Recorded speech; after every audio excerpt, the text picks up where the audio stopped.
All right, y'all. Welcome back to the podcast. I hope you all have enjoyed all of these episodes this January 2026. And I am back for the last episode of the month. And I have titled this episode, I am looking at my phone here. I'm going to show you all on the video version. The title of this episode is Slack Packing the 100-Mile Wilderness Again.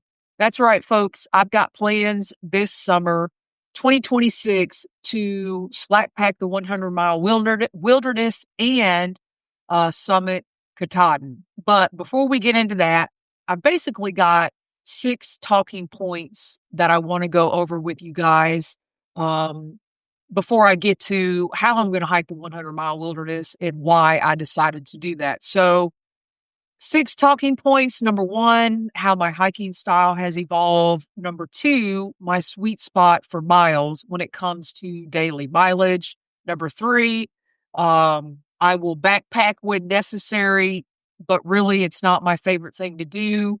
Number 4, 282 miles left for a second completion of the Appalachian Trail. Number 5, big 5, I am not going to put any pressure on myself this summer to complete the trail.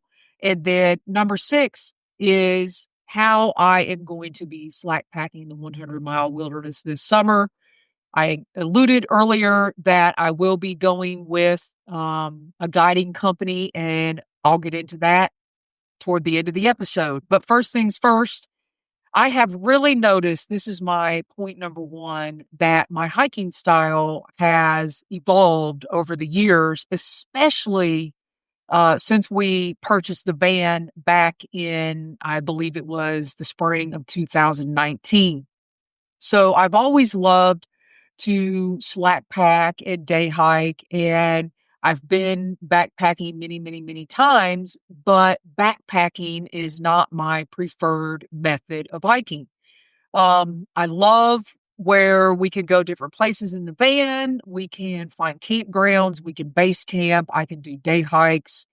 And when it comes to the Appalachian Trail, it is so accessible that if you can hike the mileage in between each trailhead, sometimes it's shorter mileage. Sometimes it hits that sweet spot where I'm going to get into in point number 2, but it allows you to go out, have a good hike. I'm specifically speaking of the AT at this point, get dropped off at the trailhead, get picked up at another trailhead.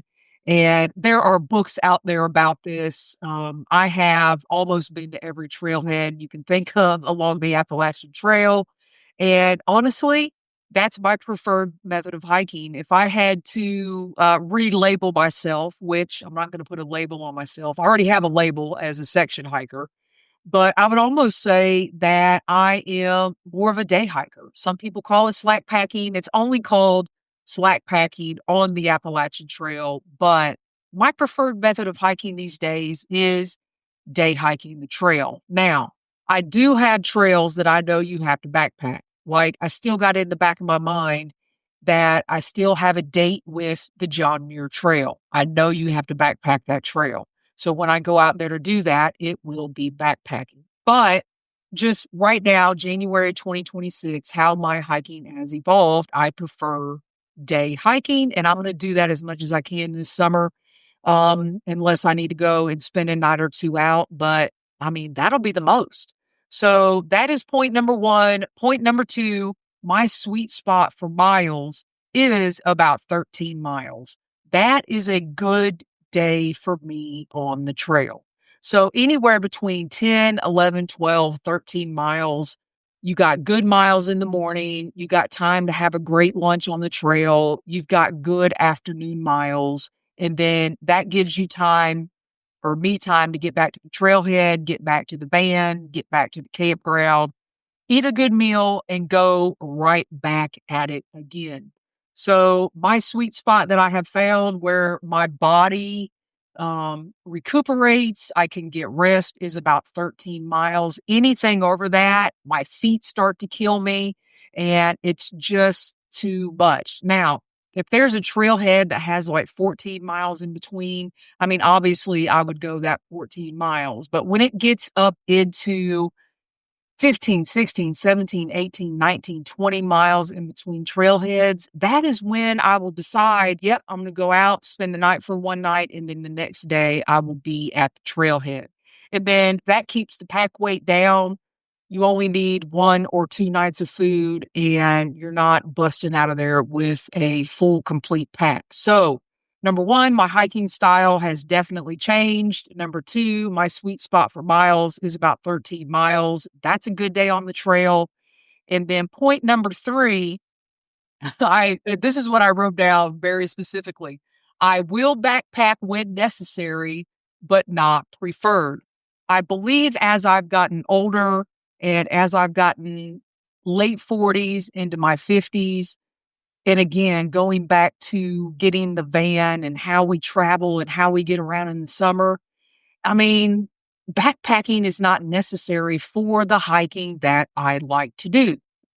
And again, it's not preferred. I just, for some reason, decided that's just not what I like to do. But again, like I stated in point number 2 and point number 1, if I decide I want to go out and through hike the John Muir Trail, I know it's backpacking. If I decide I want to go out and complete the Wonderland Trail again, which it's absolutely amazing, gorgeous if you've never done it, somebody wouldn't have to twist my arm too hard to get me to go out and do the 100-mile loop around Mount Rainier again. I know that is backpacking, but it's just not my preferred method. So, point number 4, 282 miles left to complete of the Appalachian Trail for a second completion as a section hiker. 21 years of your life, people. Can you imagine spending 21 years trying to accomplish a goal? You can imagine how it would play mental on your mind. So I do know there will be backpacking involved for me this summer, at the most, probably one night out. I'm into that. I'm not into, 5, 6, 7 days out on the trail when it's not necessary. And I understand that. And it would be really nice if I could complete the trail this summer. And that is the overall arching goal. But I'm going to lead already into point number 5. I'm not putting the pressure on myself, y'all. The trail's not going anywhere. I am going to have to see how my body responds. It is 282 miles of Maine, some of the most beautiful but rugged part of the trail. And I already know what it looks like. It's already ingrained in my brain. I know that it is not easy hiking. So I'm giving myself some grace. That is what I am going to do, because I also want to enjoy the trail. I want to enjoy being in the van, staying at hostels, eating amazing food, meeting amazing people, and just letting everything unfold when I'm out there and not getting into my brain. So that leads to point number 6. Got it titled here in my notes: Slack Packing the 100-Mile Wilderness. Again, yes, I did slack pack the 100-mile wilderness back in 2016. Actually summited Katahdin July 1st, and then went southbound through the 100-mile wilderness. This year is going to be a little bit different, starting in Monson, Maine, and I will be hiking northbound and summiting Katahdin. But I am going with, I'm going to try to share my screen here. For those of you that are watching or listening to the audio version, hop on over to YouTube and check out the video version, because I am going to share my screen. And why won't it let me do this?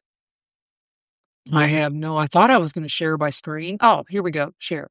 So if you are looking at the screen, I am going to be going on a trip with the Appalachian Trail Hostel and Outfitters. I am on their website, AppalachianTrailHostel.com, and you can see at the top here, they've got all kinds of different services. The very first thing you can click on is Hike the 100-Mile Wilderness. southbound AT hikers, northbound AT hikers. They've got guiding, hiking, and fishing. They've got all kinds of things you could do with them at the hostel in Millinocket, Maine. And I've been really, kind of looking at their website and decided to go ahead and reach out to them and find out more information about their guided trips. So it is the Appalachian, let me make sure I get the name right here, the Appalachian Trail Hostel and Outfitters in Millinocket, Maine, but they also have an adventure company. And that adventure company is called the Katahdin Adventure Company. And I'm going to try to share that with you all for some reason. Here we go. I'm going to share that screen with you guys. So if you look on the screen, it says Katahdin Adventure Company, and I have it pulled up here, 100-mile wilderness and slack packing. And if you click on where it says trips, you can see I'm clicking on that particular drop down, and you click on 100-mile wilderness slack packing. It goes through, and you can see here, I am going on what they are calling the 10-day slack pack. It is a 10-day semi-guided slack pack, and I'm scrolling through here. It's got the dates out there. It's got the itinerary. I am going to be going, you can see two different dates there that they're going. I am going to be going July 19th through the 30th. So I'm throwing that out there. And then they do have a second trip, which is September the 10th through the 21st. So all of this information is out there. You can look at it. You can see what each of the hikes entail. And if you want to, you can even, on the 11th day, you can go on a guided fly fishing tour and instruction. And then it gives you all the trip information and what's expected and your hiking pace and all the prices and what you need to do to book that trip. So I'm going to scroll back up to the top here. And I am going to go back to my main screen and stop sharing because I don't even know what that's going to look like. Y'all, I'm working on some new software and it could have gone wild there for just a second. But anyway, along with it is a semi-guided trip, meaning they take you to the trailhead. They pick you up at the end of the day. You do have to, I think you have to maintain a 1.5 to 2 mile per hour hiking pace and your slack packing. So if you start training and you get your life together, it would not be an issue. I have already put a down payment on that July trip, 19th through the 30th. And semi-guided means that they do have a guide with you that kind of stays back behind everybody and, pretty much stays out of the way and maintains that 1.5 to 2 mile an hour pace. So you know that you're on the right pace. You don't have to hike with anybody. I believe there are 10 or 12 people that have signed up for it. I have no idea who they are. I just decided for me, this is something that I wanted to do. You get accommodations at the hostel. That is part of the payment on the trip. And I don't want to have to worry about anything. I want to get up. I want to hike. I want to be picked up, go back to the hostel the next day. I don't want to have to worry about how to get to the trailhead. I just want to be taken there, dropped, hike, enjoy the hike, and know that somebody is going to pick me up. And Stephanie and I don't have to worry about all the navigation through the 100-mile wilderness and everything that comes along with that. So that trip, again, is going to be happening July 19th through the 30th. So potentially I could be summiting Katahdin somewhere around July 29th, July 30th. It potentially completing my second section hike of the Appalachian Trail or not. I'm going to try to get as many miles as I can before July 19th. And I'll even have time on the other side of summiting Katahdin. If I don't finish before I get there, I've got time on the back end. And again, I'm not putting pressure on myself.